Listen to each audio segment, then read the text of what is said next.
It's amazing to be here today. This has been a long journey to get here, and I'm really proud. I'm really proud of my colleagues that have helped us to get here. I think what we're demonstrating is that when community has a shared vision, then community is willing to come together and try and resolve issues. And our shared vision is to try and protect our biodiversity in WA. So hats off to everybody.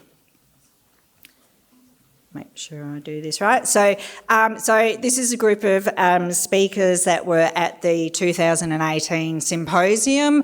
It all kind of started before that, though. So in 2016, the PHCC started to delve a little bit more into feral cat management, just identifying like how big a threat feral cats are to our native animals, and we're a little bit dismayed to see that it was really tricky to enter this space. Feral cats weren't listed on the BAM Act. There was not that information, the sharing of information, a collective place to actually find that information, share our success stories and look at the research and what's the best return on investment. So we pulled together, we got a group of people to come together and say, well, what do we need? Like, let's have a conversation. Can we start to have a conversation? What do we need so that we can go forward? So that was fabulous. We identified then we needed a clearer understanding what is the current situation. We needed a group to actually help to drive this, a group from community perspective. So while we very grateful for the work the government does in this space. This is for communities, by community, for community. And we needed to identify the priority actions, like what is it that we need to actually implement, facilitate, advocate for. So, just like that, we set up the Feral Cat Working Group. Big hats off to Bruce, Liz McClellan and Dave Algar. The four of us kind of hit the pavement and we set up a working group. We found a chair, we did a terms of reference, we got funding for an executive officer, and just like that, here we are. So focus for the working group particularly was the three pillars: accessible information, prioritised research and coordinated management, all so that we can protect our beautiful native species. So here's our working group. They're fabulous. We meet about 3 times a year and we look at priority actions, and I'm very grateful to everybody who's actively working in that space. We also have an advisory group that we call on, and now that some of the foundational issues are kind of set up, we hope to be able to draw on the knowledge and expertise and needs of that advisory group as well, because if we're not meeting the needs of our community, then we're not doing what we set out to do. Stakeholders, it's if you don't see yourself there, let us know, we've missed you. So we now have, with the support of the state NRM program, with the funding, we have set up the one-stop information shop. So we've been able to pull together information so that we have a website to help guide. So we now have somewhere that you can go for information, management and research.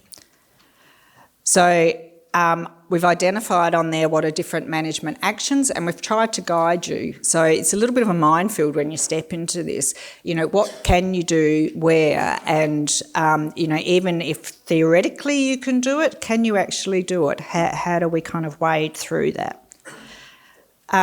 And then this is where we would really like some more input from you. So we're trying to share stories, share those management stories. So please do get onto the website. Let us know what you're doing. Like Kath said, warts and all, what's working, but what's not working? How do we have a more landscape scale approach, and how do we share that information so that WA can continue to lead? So I'll now pass you on to Bruce. Thanks, Jane. So Jane's talked about the 2 pillars about sharing knowledge and improving collaboration, and I'm going to talk to you about the 3rd pillar, and that's prioritised research. Now, this part was run by the Western Australian Biodiversity Science Institute, But importantly, it was led by end users. This was not researchers telling funding bodies what they wanted to do. This was end users prioritising that in the beginning and identifying those issues. What's holding them up in the field? What's causing problems? What's keeping them awake at night? So we had that first stage, but as we've heard before, that we were not the first people doing work in this space. There's been a lot of prior knowledge gathering, and so we brought that in, the workshops that Peel Harvey had already run, and we took that into that first workshop of end users that was run at the last symposium, the day after the last symposium. We gathered those ideas and then we took that into consultation with research expertise and asked those researchers, what do you think of these ideas? Are these solvable by new research? Are there any ideas that the end users have missed, and how can we refine these? And then we dragged all of those stakeholders together into a room and had some wonderful discussions, some very robust discussions, some really insightful discussions, and that's where we prioritised those knowledge gaps and how would we be able to actually deliver those. And that got put into a nice glossy package. Within that package, we were able to prioritise around 14 sort of project areas that fitted into 5 areas of research, sort of an overarching social licence and value proposition about the management of cats, an underlying sort of population ecology and behaviour section that informs a lot of the other sections, quantifying impacts, really understanding what impacts cats are having right across the landscape, and both improving existing tools that we have as well as developing new tools. Importantly, if you look at those green sections, that was decided to be restricted to feral cats only, to all cats, whereas the yellow sections are restricted to feral cats only at this point in the process.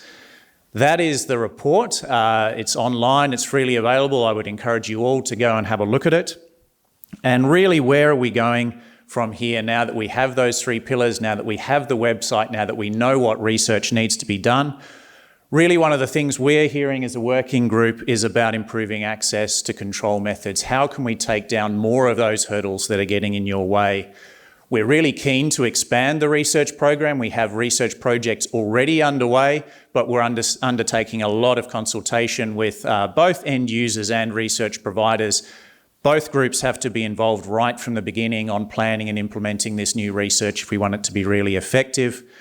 You heard yesterday that there's a real need and maybe some low-hanging fruit around the idea of improving the terminology that underpins a lot of the management for cats in the country.